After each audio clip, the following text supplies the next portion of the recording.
మా తెలంగాణ స్టైల్ మామిడికాయ పచ్చడి ఎలా చేసుకోవాలో ఒక్కసారి చూద్దాం రండి. నేనైతే ఇలాగే చేస్తాను. మా అమ్మ చెప్పిన విధంగా మామిడికాయలన్నీ ఇలా కొట్టుకొని బాగా కడిగిన తర్వాత ఫ్రెష్గా ఆరబెట్టాలి.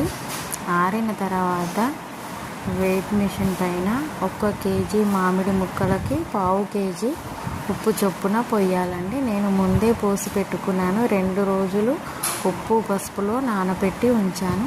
బాగా ఉప్పు ముక్కలకి పట్టిన తర్వాత మరుసటి రోజు కారము, జీలకర్ర మెంతుల పొడి, వేయించిన ఆవాల పొడి వేసుకుంటున్నాను.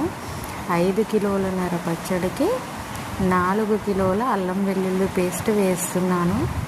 1 కేజీ డబ్బాతో కారం పొడి వేసుకున్నాను. జీలకర్ర పొడి 1 గ్లాసు తీసుకున్నాను. అల్లం వెల్లుల్లి పేస్ట్ అయితే 4 కేజీలు వేస్తున్నాను. ఇది మొత్తం అల్లం పచ్చడి అండి. కొద్దిగా వేయించిన ఆవాల పొడి వేసాను అంతే. 4 కేజీల అల్లం వెల్లుల్లి పేస్ట్ వేసి ముక్కలకు బాగా పట్టించాలి. ఇలా అంతా తిరగేసి మంచిగా కలుపుకోవాలి.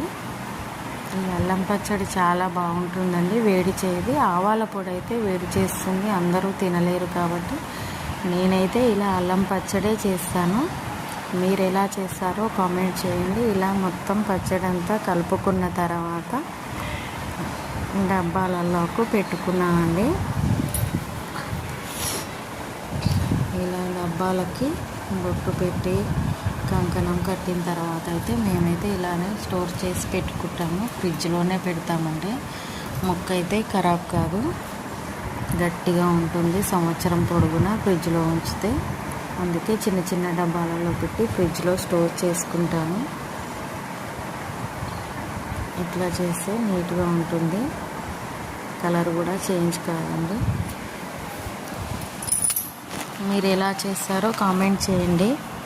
నచ్చితే మా ఛానల్ లైక్ చేయండి, షేర్